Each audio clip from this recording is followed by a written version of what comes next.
கர்த்தருடைய பரிசுத்த நாமத்திற்கு ஸ்தோத்திரம். இன்னைக்கு நம்ம சங்கீதம் 85வது அதிகாரம் 9வது வசனத்தை செகண்ட் பார்ட்டை தியானிக்க இருக்கிறோம். சங்கீதம் 85:9 செகண்ட் பார்ட். ஜெபத்தோடு இந்த செய்திகளை கடந்து சொல்லும். பிதாவே ஆராதிக்கின்றோம், இயேசுவே ஆர்ப்பரிக்கின்றோம், ஆவியானவரே அன்பு செய்கின்றோம், ஆவியானவரே மேல் அன்பு செய்கின்றோம். மகனாக தெரிந்து கொண்டீர், மறுபடி பிறக்க வைத்தீர். மகனாக தெரிந்து கொண்டீர், மறுபடி பிறக்க வைத்தீர். ராஜாக்களோ நாங்களே, ஆசாரியரும் நாங்களே. ராஜாக்களோ நாங்களே, ஐயா ஆசாரியரும் நாங்களே.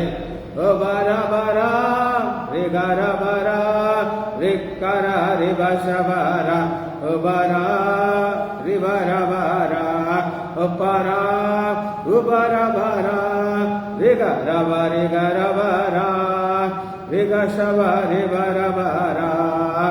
பாரிசுத்தர் பாரிசுத்தரே பரலோக ராஜாவே, பாரிசுத்தர் பாரிசுத்தரே பரலோக ராஜாவே, எப்போதும் இருப்பவரே இன்மேலும் வருபவரே, எப்போதும் இருப்பவரே ஐயா இன்மேலும் வருபவரே.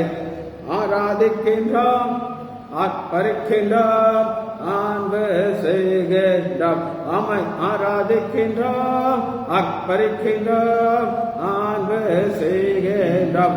சகலமும் படைத்தவரே, சார்வா வல்லவரே, சகலமும் படைத்தவரே, சார்வா வல்லவரே, மகிமைக்கு பாத்திரரே, மங்காத பிரகாசமே, மகிமைக்கு பாத்திரரே ஐயா மங்காத பிரகாசமே. ஓப ஓபரா ரிக ரிகரா ரிகர ரிகசபரா, தோத்திரமாம் கணமாம் வாலமயா பலனாம், தோத்திரமாம் கணமாம் வாலமயா பலனாம், மாட்சிமய துதியம் எப்போதும் உண்டாகட்டும். மாட்சிமயம் துதியம் ஐயா எப்போதும் உண்டாகட்டும். ஓப ஓபரா ரிப ரிபரா ரிப்பரா ரிகசபரா. இயேசுவின் நாமத்தினாலே ஜெபங்களை பிதாவே, ஆமென். கர்த்தருடைய பரிசுத்த நாமத்திற்கு ஸ்தோத்திரம். Leela praise Lord, Balasundari praise Lord, Nagaratnam அம்மாள் பிரைஸ் லார்ட். சங்கீதம் 85வது அதிகாரம். அவருக்கு பயந்தவர்களுக்கு சமீபமாயிற்று. ரட்சிப்பு என்றால் என்ன? விடுதலை. எதிலிருந்து விடுதலை சொல்லுங்க? அது புதிய ஏற்பாட்டில் பாவத்திலிருந்து, பழைய ஏற்பாட்டில் எதுல இருந்தானா இருக்கிற சூழ்நிலையிலிருந்து. தாவீது இருக்காரு, எதிரி சூழ்ந்து வராரு, இந்த நேரத்தில் ஒரு செகண்ட்ல சோழி முடிஞ்சோன்னு நினைக்கிறாரு. ஆனா ஆண்டவர் பார்த்தார், ரட்சிப்பின் தேவனே அப்படிங்கிறார். இது பாவத்திலிருந்து விடுதலை கிடையாது, சூழ்நிலையிலிருந்து விடுதலை. இப்ப இவங்க யார் அவர்கள் அப்படின்னு கேட்டீங்கன்னா, பிராக்கெட்ல கோராகின் புத்திரர் 85 பிராக்கெட், 84 பிராக்கெட் கோராகின் புத்திரர். கோராக குறித்து நான் எங்களுக்கு ஏற்கனவே தியானிச்சு. எங்க பார்த்துருக்கோம்? எண்ணாகம் 16வது அதிகாரம். இந்த கோராக புத்திரருக்கு என்ன பிரச்சனை அப்படின்னு கேட்டீங்கன்னா, நாங்க பெரியவங்க. யாரோட பெரியவங்க?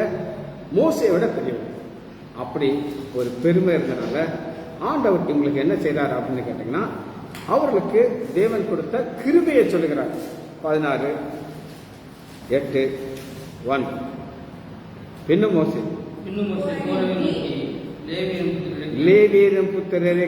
லேவினா யாருன்னா, தேவாலயத்தில் நின்று ஆலயத்துல பலி செலுத்துகிற ஒரு கூட்டத்தார். இது எல்லாருக்கும் கிடைக்குமா? கிடைக்காது. அப்படி எல்லாருக்கும் கிடைக்காத ஒரு பெரிய ஸ்லாக்கியத்துல பிறக்க வச்சிருக்கிறாரு.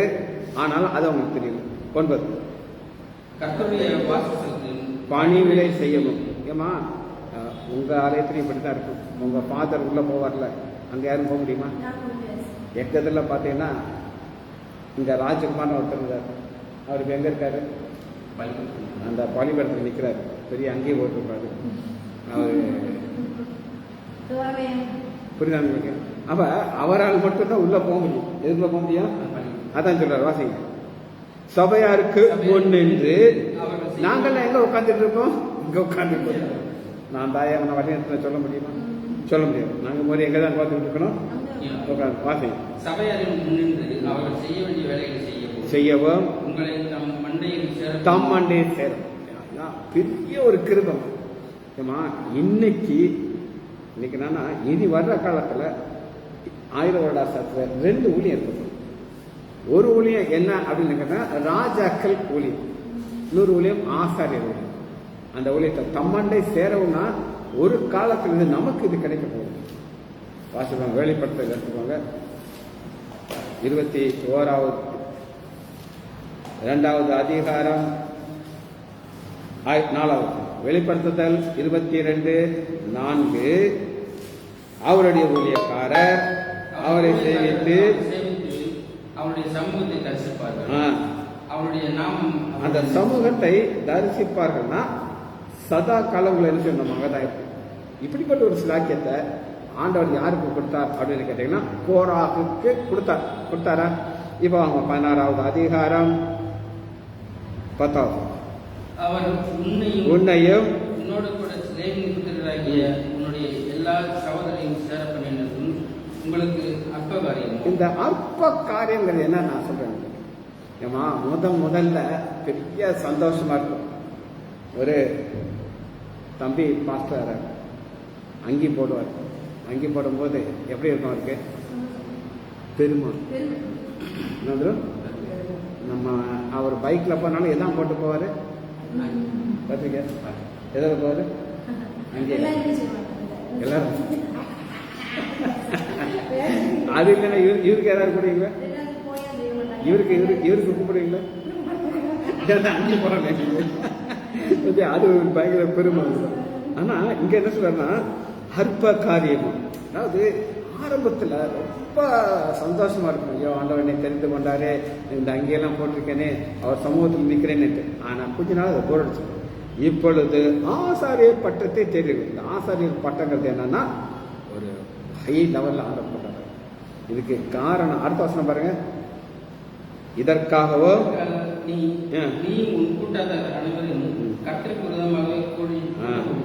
ஆசாரிய பட்டம். இந்த ஆசாரிய பட்டம்னா தலைவன்.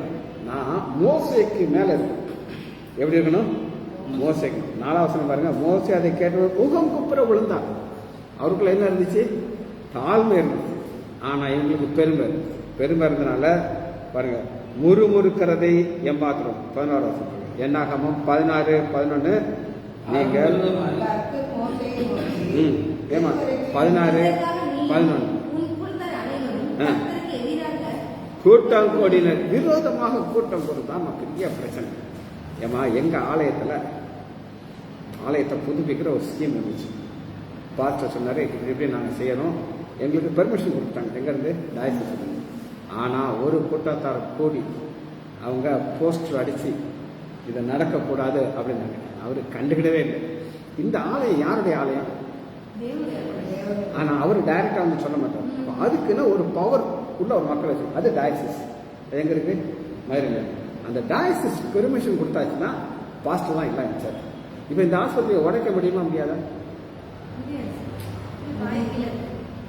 நான் என்ன கேட்குறேன்னா, நாங்கள் 3 பேரும் சேர்ந்து இதை உடைச்சிட்டு அப்போல்லாம் மாதிரி கட்ட போறோம் ஐயா அப்படின்னு முடிவு பண்ணிட்டா நீங்க ஏதாவது நிப்பாட்ட முடியுமா? எங்க ஆஸ்பத்திரி அப்ப எங்களால இதை உடைக்க முடியும், எதை உடைக்க முடியாது? ஆலயத்தை.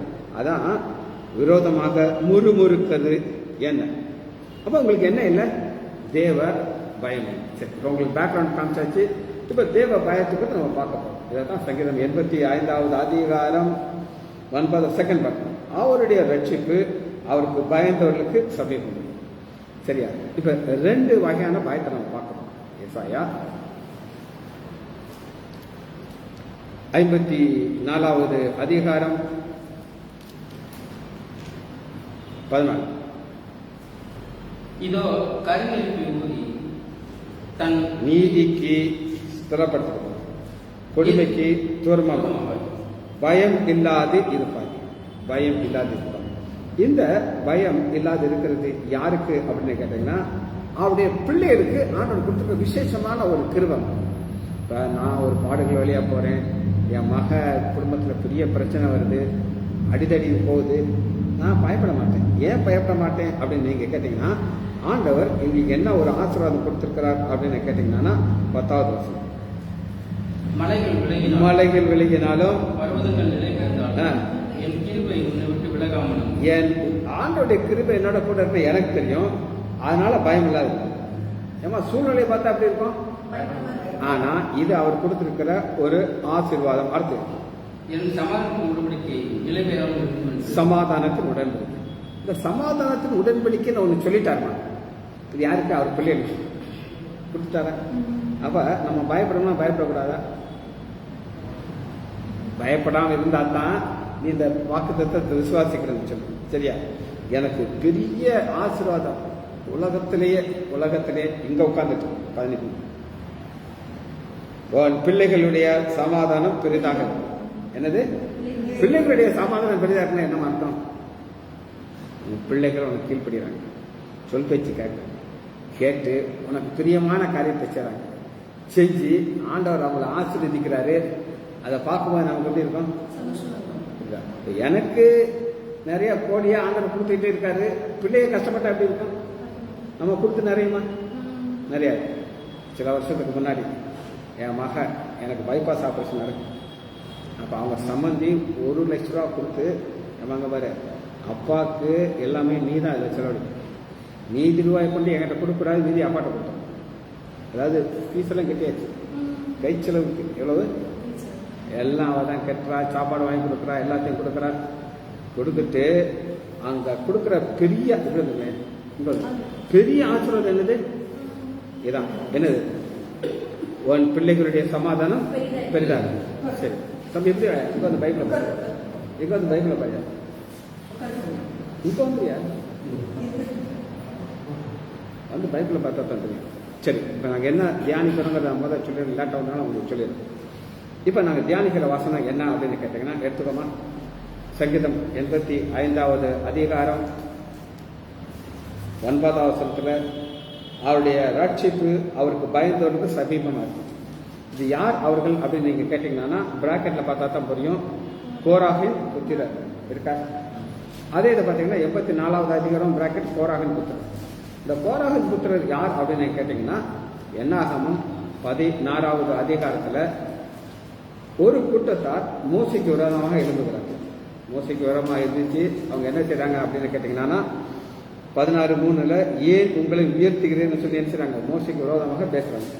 மோசைக்கு விரோதமாக பேசும்போது ஆண்டவர் சொல்றாரு, இவரு நான் ஒரு காரியத்தை செய்ய போறேன், இந்த பூமி 2ஆ பிளக்கப்படும், இதுக்குள்ள இவங்க அங்க போயிடுவாங்க, ஆனா அவங்களை விட்டு நீங்க தூரமா வந்துருங்கிறார். 16வது அதிகாரம் 24 வசனம், கோராகு தத்தான் ஆபிராம் என்னுடைய வாசத்தை விட்டு விலகி போங்க சொல்றாரா? விலகி போறாங்க. ஆனா இங்க அவர் சொன்னாப்புல 32 பூமி தன் வாயை திறந்தது, எல்லாத்தையும் செஞ்சிருச்சு, விழுங்கிருச்சா? ஆனா யார மாத்திரம் விழுங்கல அப்படின்னு நீங்க கேட்டீங்கன்னா, 26வது அதிகாரம் 11வது, கோராகின் புத்திரரோ சுவாசமில்லை இருக்கா? 26:11 வாசியா? ஏன் சாகல சொல்லுங்க? அப்பா பின்னாடி போல. யார் பின்னாடி போல? அப்பா பின்னாடி போகாம ஆண்டவரோட பின்னாடி போனதுனாலதான் அவங்க சாகலாம். சரியா? இப்ப அவங்க எழுதுறத அவங்க தியானிச்சுட்டு, சங்கீதம் 85வது அதிகாரம் 9வது வசனத்துல அவருடைய ரட்சிப்பு அவருக்கு பயந்தவர்களுக்கு சமீபமாகும். கர்த்தருக்கு பயந்தவங்க யாரை பார்க்கணும்? 2 வகையான பயத்தை நம்ம பார்க்கணும். 2 வகையான பயம். முதல் பயம் என்ன அப்படின்னு கேட்டீங்கன்னா, ஏசாயா 54வது அதிகாரம் 14வது வசனத்துல பயம் இல்லாது இருப்பாய். என்ன இருப்பாய்? இது யாருக்கு யாருக்கு மட்டும் கிடைக்கும் அப்படின்னு கேட்டீங்கன்னா ஆண்டுடைய பிள்ளை கிடைக்கிற ஆசீர்வாதம் 10வது வருஷம். மலைகள் விலகினாலும் ஏமா மழை விலகும் போது நீ பயப்பட மாட்டியா? ஆனா ஏன் பயப்பட மாட்டேன்னா நீ ஏன் பிள்ளை அது விலங்கு நான் உன்னை பார்த்து கேட்பேங்கிறார். அடுத்து என் கிருபை இது விலகும். எது விலகாது? அந்த கிருபை விலகாதனால நம்ம பயப்படலாம். இது ஒரு வகையான பயம். 2வது பயம் என்ன அப்படின்னு கேட்டேன், நீதிமொழிகள் 1வது அதிகாரம் 7வது. கர்த்தருக்கு பயப்படுதலே. சரி, 2 கிரேக்க வார்த்தைகள் நம்ம கற்றுக்கொள்கிறோம். இந்த கிரேக்க வார்த்தைகள் மூலமாக தான் இந்த செய்தி புரிஞ்சுக்கணும். கர்த்தருக்கு பயப்படுகிற பயம் என்கிறது என்னன்னா ஈரா, YIAH, ஈரா. இது என்ன அப்படின்னு கேட்டீங்கன்னா ஒரு ரெஸ்பெக்ட், ரெவரன். ரெவரன்ங்கிறத உதாரணமாக சொல்லணும். ஆதாம் பாவம் செய்தான், ஒளிஞ்சுக்கிட்டான். ஏன் ஒளிஞ்சுக்கிட்டான்? ஐயோ இவர் சர்வ வல்லவர், என்னை உண்டு பண்ணார், நான் கேட்கவே இல்லை, எனக்கு ஒரு மனைவி கொடுத்தாரு, சொன்னார் பழத்தை சாப்பிடான்னு சொன்னேன், நான் சாப்பிட்டேன்னா ஏன் சாப்பிட்டாரு? நான் சொல்றேன் இல்லை, மனைவியை பார்த்துட்டாரு. நீங்க அழகான பெண்ணை பார்த்துருக்கீங்களா? இல்லைன்னு சொல்லாது, அப்படின்னு சொல்லாத, பார்த்துருக்கல. அதாவது இதெல்லாம் பாவம் வந்த பிறகு இவ்வளோ அழகா இருக்காங்க. பாவமே வராம அன்னைக்கு ஆதாம் ஏவாள் எப்படி இருந்திருப்பா? ரொம்ப அழகா இருந்திருப்பா. இப்ப நீ ஒரு பொம்பளை பிள்ளைய தொட்டு பார்த்துருக்கியா? போய் சொல்லாது, தொட்டதே இல்லையா? தொட்டேன்னா அது வேற மாதிரி இருக்கும். எப்படி இருக்கும்? இழுக்க தொடர்ந்து போல இருக்குமா இருக்காத? நீ போய் சொல்ல மாட்டேன். அப்பா இவர் தொட்டுட்டாரு. யாரை தொட்டாரு? ஏவா. இப்ப பழத்தை நம்ம சாப்பிடலைன்னா யார் செத்து போயிடுவா? ஏவா செத்து. அப்புறம் நான் யாரை தொடுறது? ஒரு கேள்வி வருமாறாத? உன்னை இவர் என்ன செஞ்சாரு? சாப்பிட ஒரு தவறான முடிவு எடுத்தார். இப்ப ஒரு பயம் வந்துச்சு. பயம் வந்துட்டு ஒளிஞ்சுக்கிறார். ஸோ இதுக்கு பேர் தான் ஏரா. சரியா? இன்னொரு பயம் இருக்குது. அது என்ன பயம் அப்படின்னு கேட்டீங்கன்னா ஒரு கிரியேட்டர் மூலமாக வருகிற ஒரு பயத்துக்கு 2வது ஒரு பேர். சரியா? இந்த 2 பேரையும் நீங்க எவ்வளவு தியானிச்சு பாக்குறீங்களோ அவ்வளவு என்ன செய்யும், உங்களுக்கு அது புரியும். சரி, 2வது பயத்துக்கு பேரு பக்கா. அது கடும் கோபம். இது மனுஷனுக்கு வருகிற பயம். PACHAD. இந்த கடும் கோபம் பக்கார், இது மனிதன் வருகிற கோபம். இது யாருக்கு வந்துச்சு அப்படின்னு கேட்டீங்கன்னா தானியல்ல வணங்கன்னு சொல்றாரு, வணங்க மாட்டேங்கிறாங்க. அவ ராஜாக்கு என்ன வந்துருச்சு? கடும் கோபம். 7 மடங்கு கூட்டத்தினர் உள்ளதை. ஸோ 2 வகையான பயத்தை நம்ம பார்க்க போகிறோம். சரி, இந்த ஈராங்கிற பயத்துல 3 வகையான தலைப்புகளை நம்ம பார்க்கணும். 3 வகையான தலைப்பு. முதல் தலைப்பு என்னன்னா உகர்ந்த விண்ணப்பம். 2வது உகர்ந்த வாசனை. 3வது ஸ்ட்ரென்த். சரி, உகர்ந்த விண்ணப்பம் அப்படின்னா என்ன அப்படின்னு கேட்டீங்கன்னா 1 ராஜாக்கள் 3வது அதிகாரம் 10வது 3:10. சாலமோன்கிட்ட ஆண்டவர் கேட்கிறாரு, உனக்கு என்னப்பா வேணும் அப்படின்னு. என்ன கேட்கிறாரு? என்ன வேணும்னு கேட்கிறாரு. அதுக்கு அது உகந்த விண்ணப்பமாக ஆண்டவர் பார்க்கிற 10வது வசனம். உகந்த விண்ணப்பம்ங்கிறது என்னன்னா எனக்கு பிடிச்சதை நீ கேட்கணும். நீ ஹோட்டலுக்கு போற, நீங்க 4-5 பேர் உட்காந்து உனக்கு பிடிச்சதை நீ சாப்பிடுவியா? அம்மா அப்பா சொல்றத ஆர்டர் பண்ணுவீங்களா? அப்பா அம்மா என்ன எதிர்பார்ப்பாங்க? இல்லை தம்பி, நம்ம ரைஸும் வெஜிடபிள்ஸ் வாங்குவோம், செலவு கம்மியாக இருக்கும், எனக்கு பிரியாணி தான், அது உனக்கு பிடிச்சது. அப்பா என்ன சொல்லுவாரு? அப்பா பர்ஸை பார்ப்பாரு. எதை பார்ப்பாரு? நீ எதை பார்ப்ப? சாப்பாடை பார்ப்ப. இதுதான் ஆண்டவர் பார்க்கணும். உகர்ந்த விண்ணப்பம் ஃபர்ஸ்ட். இது உகர்ந்த விண்ணப்பங்கிறது எப்படி இருக்கும் அப்படின்னு நீங்க கேட்டீங்கன்னா மத்தேயு 18வது அதிகாரம் 3வது. மத்தேயு 18:3. நீங்கள் மனதிற்குரிய பிள்ளைகளைப் போல ஆகாவிட்டால் பரலோக ராஜ்யத்தில் பிரவேசிக்கப்பட்டீர்கள். ராஜாவா ராஜா தான். ஆனால் கேட்கும்போது எப்படி கேட்குற, ஒரு சின்ன பிள்ளை கேட்குறாப்புல கேட்குறேன். அப்படித்தானே நம்ம என்ன கேட்போம், பெருசாக கேட்போம். அவனை சாகனி இவனை சாகனி எதுக்காவது கேட்டுக்கிறப்போம். ஆனால் உகர்ந்த விண்ணப்பம்னா இது ஆண்டவருக்கு பிடிச்சது. ஒரு சின்ன பிள்ளை கேட்குறாப்புல என்ன செய்யறாரு, கேட்குறாரு. சரியா? இப்போ இதில் ஆப்போசிட்டான ஒரு மனுஷன் நம்ம காட்டு. அவன் ஆண்டவர் கஷ்டப்பட்டுன ஒரு மனுஷன். ரெண்டையும் நம்ம பார்ப்போம். 2 சாமுவேல் எடுத்துக்கோங்க. 2 சாமுவேல் 5வது அதிகாரம் 2 சாமுவேல் 15:2. அப்சலோம். இந்த அப்சலோம் எப்படிப்பட்டவன் அப்படின்னு கேட்டீங்கன்னா, நான் ராஜாவாகும். அதனால இவனுக்கு தெய்வ பயமே கிடையாது. அதனால அப்பாவை எப்படிலாம் கஷ்டப்படுத்த முடியுமோ அதெல்லாம் கஷ்டப்படுத்தும். ஸோ 2 வகையான பயத்தை உங்களுக்கு காமிச்சேன். ஒரு பயம் மனுஷன்லிருந்து வருகிற பயம், இன்னொன்று ஆண்டவரை குறித்த பயம். இந்த ஆண்டவரை குறித்த நமக்கு பயம் வரதான் நமக்கு ஒரு ஆசீர்வாதம் கிடைக்கும். சரி, தானியேல் 6வது அதிகாரம் 26. தானியேல் 6:26. என் ராஜ்யத்தின் ஆலயத்திற்குள் எங்கும் உள்ளவர்கள் யாவரும் தானியேலுக்கு தேவனுக்கு முன்பாக நடுங்கி பயப்பட வேண்டும். இது என்ன பயம் சொல்லுங்க? ஈரா. புரியுதா? ஆண்டவருக்கு முன்னாடி பயப்படுறது சொல்றது யார் சொல்றா? ராஜா சொல்றா. என்னெல்லாம் பயப்படாத. எதனால பார்க்கறாரு, தானியேலை எதுக்குள்ள தூக்கி போட்டாங்க? இப்ப நான் என்னுடைய கற்பனைன்னு ஒண்ணு இருக்குங்க. இப்ப நீ ரொம்ப பிடிச்ச ஒரு ஆளை உள்ள போட்ட, ஆனா அவனை காப்பாற்றணும். நம்முடைய பிரெயின் என்ன சொல்ல தெரியுமா? ஒரு பொம்மை சிங்கத்தை உள்ள போடும். என்னது போட முடியுமா? முடியாதா? அப்ப அதை தூக்கி போட்டானா அது சிங்க தானியலை கடிக்குமா கிடைக்காதா? கடிக்குமா? ஆனா வெளியில இருந்து பார்த்தா எப்படி இருக்கும்? பொம்மை சிங்கமா இருக்கும். ஆனா ஆண்டவர் காட்டுற இது பொம்மை சிங்கம் இல்லை, இது உண்மையான சிங்கங்கிற கத்தான் 24 அங்கே தூக்கி போட்டாரு. யாரை போடுறாரு? குற்றப்படுத்தணும். அப்ப குற்றப்படுத்தணும் உள்ள போட்டு அந்த பொம்மை தூங்கிட்டு இருந்தா என்ன அர்த்தம்? அது டம்மி. ஆனா அது என்ன செஞ்சு உள்ள போறதுக்குள்ள கறக்கு கடிச்சு தூக்கிடுச்சு. பாருங்க, ஆண்டவர் என்ன செய்வார் அப்படின்னா, அவரு ராஜா வாயிலிருந்து என்ன பேச வைக்கிறாரு? அந்த ஈரா பயத்தை பேச வைக்கிறார். சரி, 2வது குறிப்பை பார்க்க போறோம். உகர்ந்த வாசனை. எசாயா 11வது அதிகாரம் 3வது. எசாயா 11:3.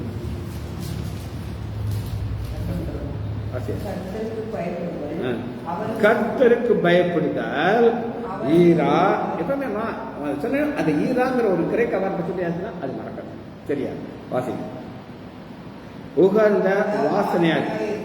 இன்னைக்கு இந்த வாசனைங்கிறது இப்ப நான் உள்ள வந்து கொஞ்சம் வாடி ஆயிடுச்சு. அதனால நான் என்ன பண்ணேன்? நல்லா ஊற்றியாச்சு. ஏன்னா அது க்ளோஸ்டா இருக்கு, ஒரு ஸ்மெல் வரும். எனக்கு பிடிக்காது. எது பிடிக்காது? ஆமாம், உங்களுக்கெல்லாம் தோணுச்சா? நீங்களாம் ஜாலியாக உட்காந்து. ஆனால் எனக்கு அது பிடிக்கல. ஆனால் ஆண்டவருக்கு எது போயிருக்குங்க? கர்த்தருக்கு பாபம். அது ஒரு ஸ்மெல்லாக இருக்கும். எப்படி இருக்குது? சரியா? இன்னைக்கு இந்த வாசனைங்கிறது இஸ்ரேல் மக்களுடைய வாழ்க்கையில ஒன்றான ஒன்று. வாசிப்போமா? ஆதியாகமம் 34:30. வாசனை 34:30. அப்பொழுது யாக்கோபு சிமியோனையும் லேவியையும் பார்த்து, இந்த தேசத்தில் குடியிருக்கிற அங்க பாருங்கம்மா, இவங்க வெளியிலிருந்து வந்திருக்காங்க. இவங்க வந்தது எதற்காக? ஒரு குடும்ப அந்த இடத்துல ஒரு பிஸ்னஸ் பண்ணணுங்கிறக்காண்டி. ஆனா தியானால ஒரு பொம்பளை பிள்ளை, அவன் வீட்டுக்கு அடங்காத பொண்ணு வீட்டில் இருக்கணும், வெளியில் இருக்கணும். ஆனால் இது என்ன செய்யறா? ஜாலியாக சுற்றி போறா. சிக்கல் வந்துருச்சு. ஆனால் அவங்க சொல்றாங்க, நாங்கள் உங்கள் பொண்ணை கல்யாணம் கட்டிக்கிறோங்கிறாங்க. இவங்க என்ன சொல்றாங்கன்னா, பழி வாங்குறதுக்கு நாங்களாம் விருத்த சாதனை பண்ணுவோம், உங்களை பண்ணணும். எல்லா ஆண்களையும் என்ன செய்ய வச்சாங்க. வழியில் துடிச்சிட்டு இருக்கும்போது போய் வெட்டிட்டாங்க. இது ஒரு வாசனையா? யாக்கோபு பார்க்கிறாரு. 30 பாருங்க. அப்பொழுது யாக்கோபு சிமியோன் லேவியையும் பார்த்து, இந்த தேசத்திலே குடியிருக்கிற அப்படின்னா என்ன அர்த்தம்? ரவுடி பழங்க. ஒரு திருவையாக நான் சொன்னேன், எங்க அப்பா அந்த ஊருக்கு வந்தாரு. நாங்க இன்னைக்கு 2வது தலைமுறையிலிருந்து 3வது தலைமுறைக்கு வந்தாச்சு. இன்னைக்கு வர எங்களை பார்த்து எதாவது என்ன செய்ய முடியாங்க? சொல்ல மாட்டேன். இப்போ நான் எப்பவுமே சொல்லுவேன், எங்க பேர் யார் பேர் கிடையாது தெரியுமா? என் பேர் யாருக்கும் தெரியாது. என் பேர் யாருக்கா தெரியுமா? அப்பா பேர் தான் தெரியும். அப்பாவுடைய வாசனை என்ன செய்யாத கெடுத்துருக்கும். சரி, இன்னொரு வாசனை நம்ம பார்க்க போகிறோம். 2 கொரிந்தியர் 2வது அதிகாரம் 14வது. 2 கொரிந்தியர் 2:14.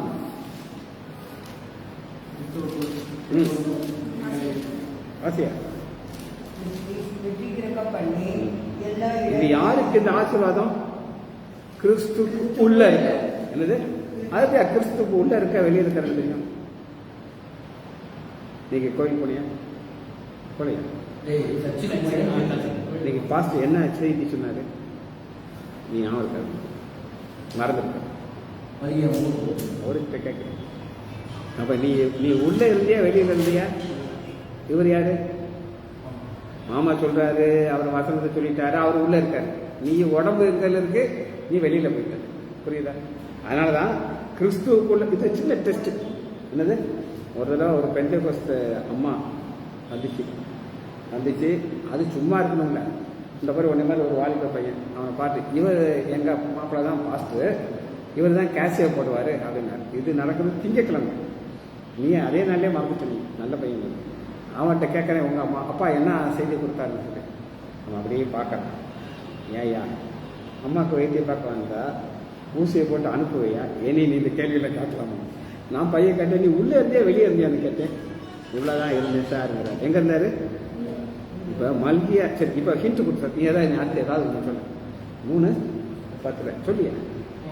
அது என்ன? அது என்ன சொன்னாரு? சரி, அதை நீ வசனத்தை சொல்ற. அது சின்ன வயசுல கற்றுக்கிட்ட. பாஸ்டர் 1 மணி நேரம் சொல்லியிருப்பாரு. என்ன சொல்லுங்க?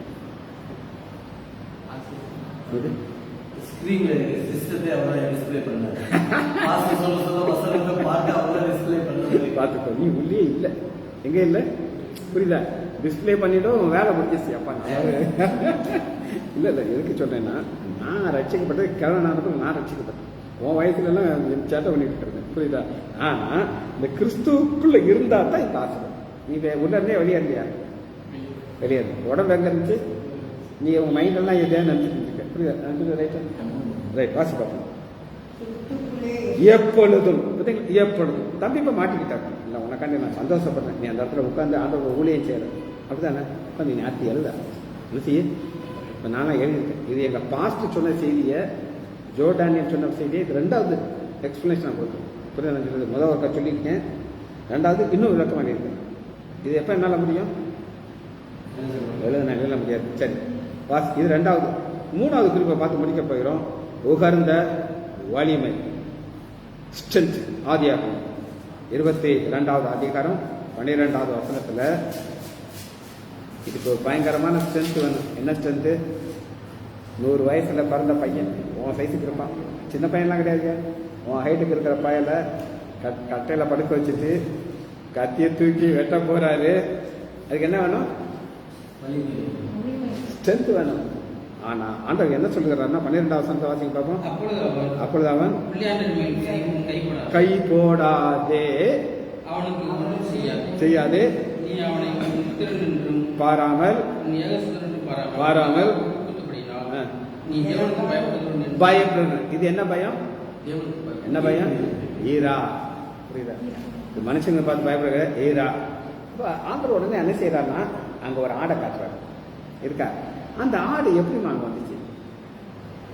யோசிச்சு பார்த்தீங்களா? அது எப்படி வந்துக்கணும்? நான் உங்களுக்கு சொல்றேன். இந்த பக்கம் மோசே வர, அந்த பக்கம் ஆடு ஏறி வருது. ஆண்டவர் ஆடை கூட்டு வர்றாரு. எங்க கொண்டாடுறாரு? ஒரு மெய்ப்பெண் கூட்டம்னா ஆடு வருமா வராது? அவர் பரம மெய்ப்பெண் ஆட்டை கூட்டிகிட்டே வர்றாரு. கூட்டிகிட்டே வந்து அவன் பலி செலுத்துறது வர அந்த ஆடை நான் தெரியாது. ஈசா கேட்டானா பலி செலுத்த மாதிரி எங்கன்னு சொல்லி இருக்கலாங்க. தெரிஞ்சது தெரியலையா? தெரியாது. எப்போ வர தெரியாதுன்னு அப்படின்னு கேட்டீங்கன்னா, ஆண்டவர் வந்து ஒரு டயத்தில் கண்களை திறந்து காட்டுவார். நீ எனக்கு பயப்படுகிற ஈராங்கிறது ஒன்று தெரிஞ்சதுக்கு அப்புறம் தான் காட்டுறான். இப்போ யார் பலியாகிறா? ஆடு. யார் பலியாகணும்? ஈசக்தி தான் தேவ ஆட்டுக்குட்டி. சரி, இப்போ இந்த வசனத்தை ஏற்கனவே வாசம் திரும்ப அதை பார்த்து முடிக்க போகிறோம். தானியேல் 3வது அதிகாரம் 12வது வசனத்தில் ஸ்ட்ரென்த். தானியேல் 3:12.